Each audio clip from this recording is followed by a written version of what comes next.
সবাইকে wisdom online স্কুলের পক্ষ থেকে স্বাগতম জানিয়ে শুরু করছি আজকে অষ্টম শ্রেণীর গণিত বইয়ের পরিমাপ অধ্যায় অর্থাৎ 3 অধ্যায়।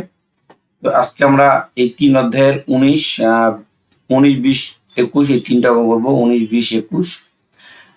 এখন এই 19 নম্বর অঙ্কের মধ্যে কি বলছে, একটা বইয়ের দৈর্ঘ্য দেওয়া আছে, প্রস্থ দেওয়া আছে, বইয়ের পৃষ্ঠা সংখ্যা দেওয়া আছে, পাতা কাগজের পুরুত্ব দেওয়া আছে, বইয়ের আয়তন বের করবো। তো যে কোনো জিনিসের আয়তন বের করতে হলে তিনটা জিনিস গুণ করতে হয়: দৈর্ঘ্য, প্রস্থ, উচ্চতা অথবা গভীরতা অথবা পুরুত্ব। এখানে দৈর্ঘ্য দেওয়া আছে, প্রস্থ দেওয়া আছে, কিন্তু পুরুত্বটা প্রপারলি দেওয়া নেই আর কি। এখানে একটা পাতা কাগজের পুরুত্ব দেওয়া আছে। তো আমরা কি জানি, এই যে দেখো আমি বলি, এখানে আমি কত নম্বর পৃষ্ঠা অঙ্ক করতেছি? 44 নম্বর পৃষ্ঠা। এটা একটা পৃষ্ঠা।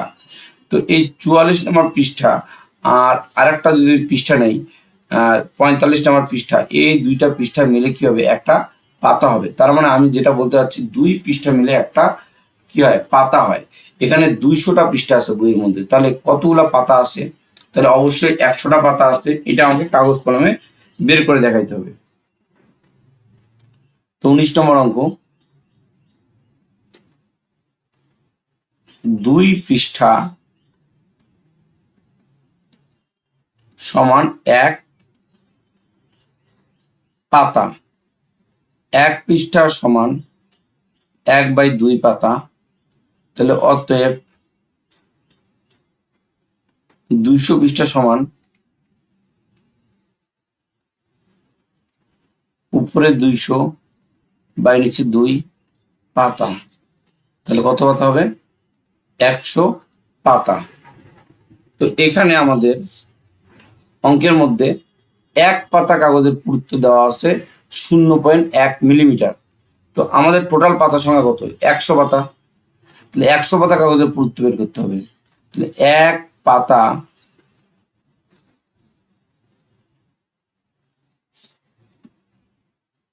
কাগজের পুরুত্ব 0.1 মিলিমিটার। তাহলে অতএব 200 পাতা কাগজের পুরুত্ব। তাহলে আমাদের একের নিচে যেহেতু 200 বসছে, 200 পাতা কেন হবে? 100 পাতা কাগজের পুরুত্ব হবে, কারণ আমাদের টোটাল পাতা হচ্ছে কত? 100। তো এখানে বসবে কত? 100। একের নিচে 100 বসছে, 0.1 গুণিতক 100 মিলিমিটার। তাহলে 100-র সাথে 0.1 যদি আমি গুণ করি, তাহলে কত মিলিমিটার হবে? 10 মিলিমিটার হবে। এখন মিলিমিটারকে আমাদের কি বানাইতে হবে? আমাদের অঙ্ক একটু আমরা দেখি। অঙ্কের মধ্যে কি বলছে? এটা সেন্টিমিটার দেওয়া আছে, এই দৈর্ঘ্য সেন্টিমিটার, প্রস্থ সেন্টিমিটার দেওয়া আছে। অবশ্যই পুরুত্বকেও সেন্টিমিটার বানাইতে হবে, অর্থাৎ মিলিমিটারকে সেন্টিমিটার বানাইতে হবে। তো মিলিমিটারকে সেন্টিমিটার বানাইতে হলে 10 দিয়ে ভাগ করতে হয়। তাহলে এখানে তো 10 মিলিমিটার আছে, এই 10কে আমি 10 দিয়ে ভাগ করলাম। এখন এটা আর মিলিমিটার থাকবে না, এটা হয়ে যাবে সেন্টিমিটার। তো তুমি সাইড নোট দিতে পারো, যেহেতু 10 মিলিমিটার সমান 1 সেন্টিমিটার, যেহেতু 10 মিলিমিটার সমান 1 কি সেন্টিমিটার। তাহলে টোটাল আমরা কি পাচ্ছি? এই মিলিমিটারকে 10 দিয়ে ভাগ করার সঙ্গে সঙ্গে আমরা সেন্টিমিটার পাইছি। তো আমরা মনে রাখবো, মিলিমিটারকে 10 দিয়ে ভাগ করলে সেন্টিমিটার হয়, এবং 10 মিলিমিটার সমান 1 সেন্টিমিটার। এগুলো তোমাদেরকে মুখস্থ করতে হবে। 10কে 10 দিয়ে ভাগ করলে 1 হয়, তাহলে 1 সেন্টিমিটার। তো আশা করি তোমরা বুঝতে পারছো। এখন আমাদের বইয়ের আয়তন বের করব। তো বইয়ের আয়তন বের করতে হলে কি করতে হবে? তিনটা জিনিস গুণ করে দিতে হবে। তাহলে লিখি, অতএব বইয়ের আয়তন বা বইটির আয়তন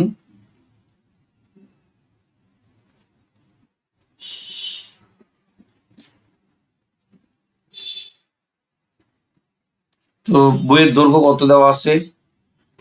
বইয়ের দৈর্ঘ্য দেওয়া আছে 25, প্রস্থ দেওয়া আছে 18। তাহলে 25 গুণিতক 18, আর পুরুত্ব হচ্ছে 1।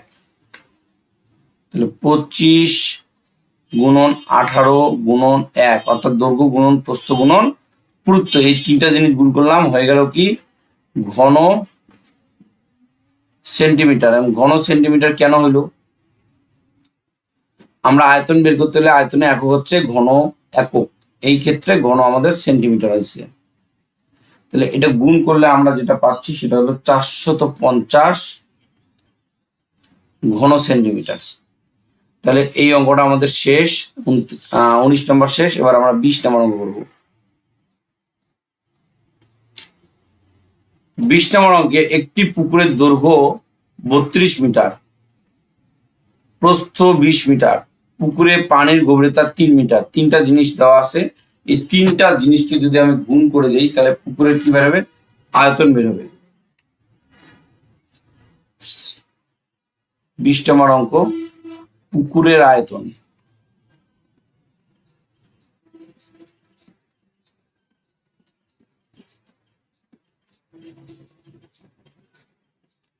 দেখো, কেন আমরা পুকুরের আয়তন বের করব বলতেছি, থামো, এটাকে গুণ করে নেই। এই তিনটা জিনিস দৈর্ঘ্য, প্রস্থ, গভীরতা গুণ করলে আয়তন একক হচ্ছে ঘন একক। তো এখানে আমরা মিটার দিয়ে অঙ্ক, এই জন্য মিটার দিব, ঘন মিটার। তাহলে ঘন মিটার, এই তিনটা জিনিস যদি আমরা গুণ করি তাহলে আমাদের গুণফল হচ্ছে 1920 ঘন মিটার। এটা হইল। এখন দেখো, একটা পুকুরকে তুমি পানি শূন্য করবা, তো একটা পুকুরের মধ্যে পানি আছে, পানি কতটুকু আছে? পুকুরের আয়তনটা হচ্ছে পানির কি আয়তন। তো যদি আমাদের দৈর্ঘ্য, প্রস্থ, গভীরতা দেওয়া থাকে তাহলে ওই জিনিসের আমি আয়তন বের করব, কারণ ওইখানে আমাদের কি আছে? পানি আছে। তো এই পানিটা কতটুকু আছে এটা জানার জন্য আমার পুকুরের আয়তন জানা অনেক জরুরি। এখন এখানে বলছে প্রতি সেকেন্ডে 0.1 ঘনমিটার পানি সেচ করে। একটা পানির মোটর দিয়ে পুকুরটা পানি শূন্য করতেছে। তো মোটর লাগাই দিছে, মোটর থেকে কি হচ্ছে 0.1 ঘনমিটার পানি সেচতে সময় লাগতেছে 1 সেকেন্ড। আমার কিন্তু সময় দিতে প্রশ্নে কত সময় লাগবে, তাহলে এই ঘনমিটারটা আগে লিখবো আর সময়টা পরে লিখবো। তাহলে আমরা লিখি 0.1 ঘনমিটার, এই লাইনটাকে ঘুরাই দিব। 0.1 ঘনমিটার পানি সেচতে সময় লাগে 1 সেকেন্ড। 0.1 ঘনমিটার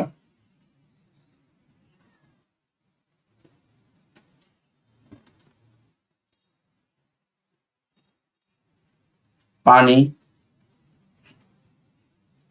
সেচতে সময় লাগে কয় সেকেন্ড?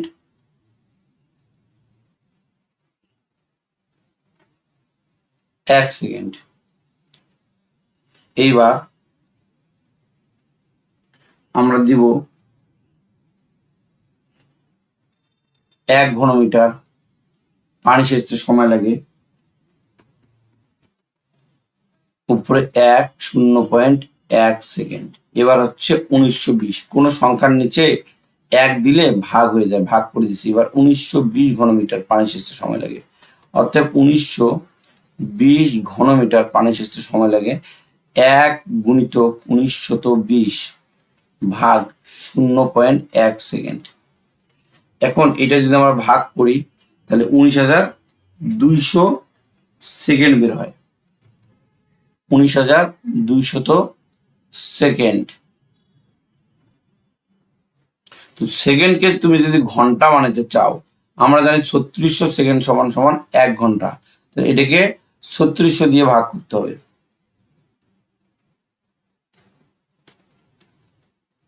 তো 3600 দিয়ে যখন আমি ভাগ করলাম, এটা কি হয়ে গেল? ঘন্টা হয়ে গেল। তো এটার নাম হচ্ছে ঘন্টা। এখন তুমি এখানে লিখতে পারো, যেহেতু 3600 সেকেন্ড সমান 1 ঘন্টা,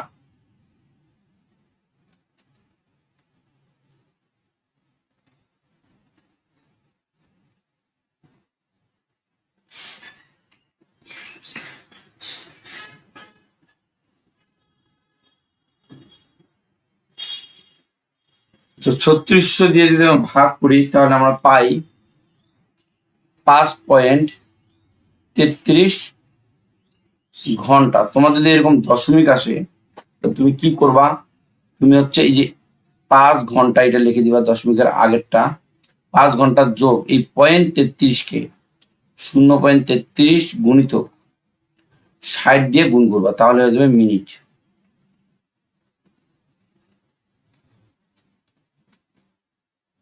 ষাট দিয়ে আমরা গুণ করে দিলাম, এখন আমরা পাচ্ছি, তো যখন আমি 60 দিয়ে গুণ করবো মাঝখানে একটা কি চিহ্ন দেবো, অবশ্যই প্লাস চিহ্ন দেবো।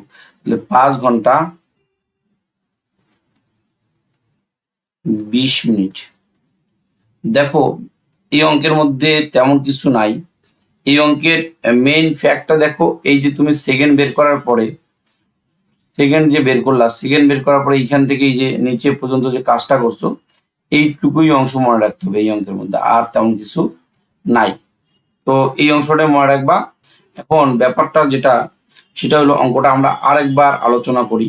দেখো একটা পুকুরকে তুমি পানি শূন্য করবা, সেজন্য তোমার অবশ্যই পুকুরের আয়তন জানতে হবে। পুকুরের আয়তন তুমি জানছো, কিভাবে জানছো? 3টা জিনিস গুণ করছো, একটা দৈর্ঘ্য গুণ করছো, একটা প্রস্থ গুণ করছো, আর একটা গভীরতা গুণ করছো। 3টা জিনিস গুণ করার পরে তুমি হচ্ছে কি, তোমার লাগছে একটা মোটর দিয়ে পানি শূন্য করছে। তো সময় লাগছে কতটুক, যেহেতু সময় দিতে প্রশ্নে যে কত সময়, তো এখানে ঘনমিটারটা আগে লিখছি আর সময়টা কি লিখছি, পরে লিখছি। 0.1 ঘনমিটার পানি সেচতে সময় লাগে 1 সেকেন্ড। এই যে প্রতি সেকেন্ড মানে কি 1 সেকেন্ড। এরপরে 1 ঘনমিটার, তারপরে আমি দিচ্ছি 1920 ঘনমিটার। যেটা বের হয়েছে এই সেকেন্ডকেই তোমার কি বানাইতে হবে, ঘন্টা মিনিট বানাইতে হবে। এই জন্য আমরা জানি 3600 সেকেন্ড সমান 1 ঘন্টা। এই জন্য 3600 দিয়ে ভাগ করছি, ভাগ করার পরে 5.33 বেরিয়েছে। এই 0.33কে 60 দিয়ে আবার গুণ করতে হবে, 5 যোগ 0.33। তো 5 ঘন্টা যোগ 0.33, তাহলে এই দিকেরটা হচ্ছে ঘন্টা, ওই দিকেরটা হচ্ছে মিনিট। এইটুকু মনে রাখলেই হবে। খুবই সহজ একটা অঙ্ক, 2-3 বার প্র্যাকটিস করলে পারে যাবা। আচ্ছা, এখন আমরা অঙ্কের যে নাম্বারটা করবো হচ্ছে 21 নম্বর অঙ্ক। তো এই 21 নম্বর অঙ্কের মধ্যে যেটা হয়েছে, 3 মিটার দৈর্ঘ্য, 2 মিটার প্রস্থ, 1 মিটার উচ্চতা বিশিষ্ট একটি কি চৌবাচ্চা, খালি চৌবাচ্চায় 50 সেন্টিমিটার বাহু বিশিষ্ট একটি নিরেট ধাতব ঘনক রাখছে। নিরেট ধাতব ঘনকটা কি জিনিস? একটা ঘনক রাখলো, এরকম ঘনক, যে ঘনকের ভিতরে কোনো ফাঁপা অংশ নাই। যদি কোনো ঘনকের ভিতরে কোনো ফাঁপা অংশ না থাকে, সেটাকে বলা হয় হচ্ছে নিরেট ধাতব ঘনক। এখন দেখো আমি একটা বালতির ভিতরে বা একটা চৌবাচ্চার ভিতরে এই যে ঘনকটা রাখলাম, ঘনকটা রেখে আমি কি করলাম, পানি পূর্ণ করে দিলাম। পানি যখন পূর্ণ করলাম, পানি পর্যন্ত ভর্তি হয়ে গেল। এখন আমি ঘনকটাকে যদি তুলে নেই, ঘনকটাকে যদি তুলে নেই, পানির পরিমাণটা কমে যাবে না? পানির পরিমাণটা আগের মতো আর থাকবে না। এখন পানির যে লেয়ারটা আছে সেটা যে কমে যাবে, এই যে কোটটুকু কমে গেল, এই যে গভীরতাটা কতটুকু হইলো, এখন নতুন করে গভীরতা কতটুকু হইলো এইটাই বের করতে বলছে।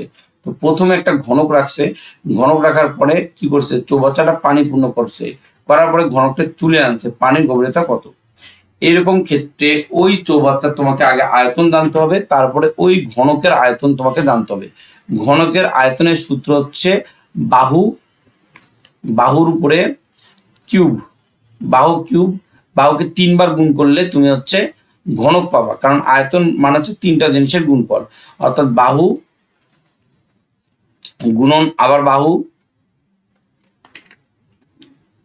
গুণন বাহু, কারণ ঘনকের প্রত্যেকটা বাহুর দৈর্ঘ্য সমান। তো 3টা বাহু যদি আমরা গুণ করি, এই জন্য আমরা শর্টকাটে এইভাবে লিখতে পারি বাহু পাওয়ার 3, পাওয়ার 3। এটা হচ্ছে ঘনকের আয়তন নির্ণয় সূত্র। আর যদি এটা চৌবাচ্চা, চৌবাচ্চার তো তোমার দৈর্ঘ্য প্রস্থ উচ্চতা, এই যে দৈর্ঘ্য প্রস্থ উচ্চতা 3টা জিনিসই দেওয়া আছে। তা প্রথমে আমরা চৌবাচ্চাটার বা আয়তন বের করব এবং ঘনকের আমরা আয়তন বের করব। তারপরে চৌবাচ্চার আয়তন থেকে ঘনককে বিয়োগ করে দিব। কেন বিয়োগ করে দিব? কারণ ঘনকটা কিন্তু বের করে নেওয়া হয়েছে। ঠিক আছে, ঘনকটা কি করছে, বের করে নিয়েছে, এই জন্য ঘনকটা আমরা মাইনাস করে দিব। তাহলে আমরা প্রথমে কি বের করব, চৌবাচ্চার আয়তন। 21 নম্বর অঙ্ক।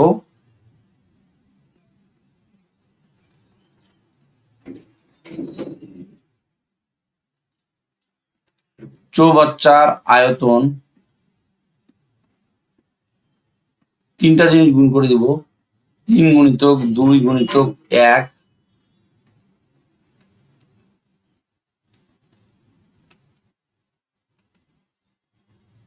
ঘনমিটার, 3 দুগুণে 6 ঘনমিটার।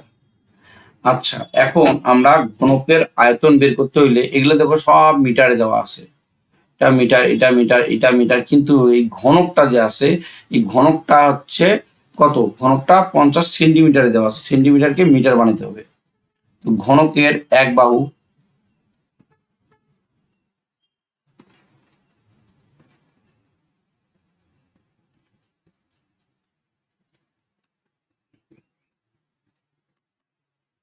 পঞ্চাশকে 100 দিয়ে ভাগ করলে মিটার হয়ে যাবে।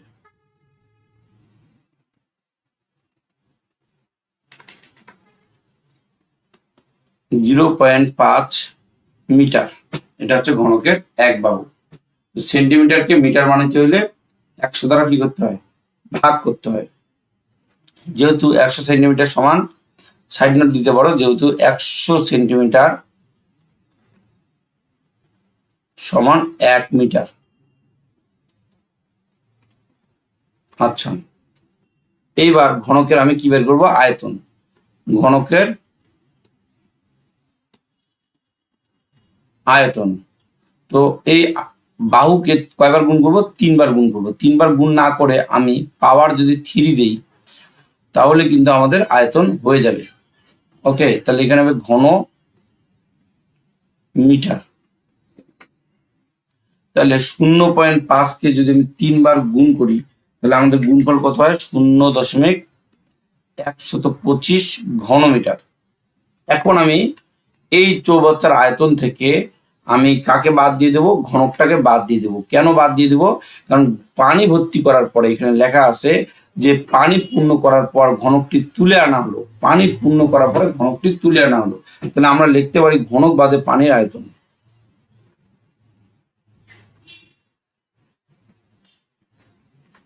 ঘনক বাদে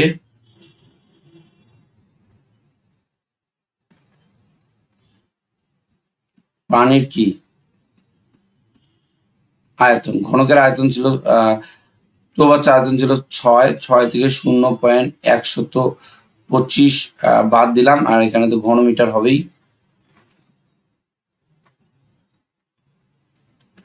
6 থেকে যদি আমি এটা মাইনাস করে দিই তাহলে আমাদের আনসার আসছে 5.875 ঘনমিটার। এই যে ঘনমিটারটা বের করলাম বা আয়তনটা যে বের করলাম, এই আয়তন কয়টা জিনিসের গুণফল, অবশ্যই 3টা জিনিসের গুণফল। তো আমরা প্রশ্ন মতে লিখতে পারি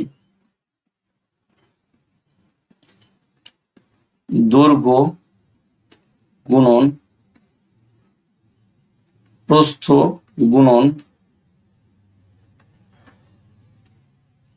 গভীরতা।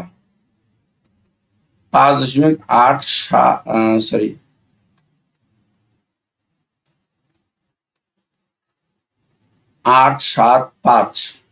এখন দেখো দৈর্ঘ্য কিন্তু আগে আমাদের 3 ছিল, গুণন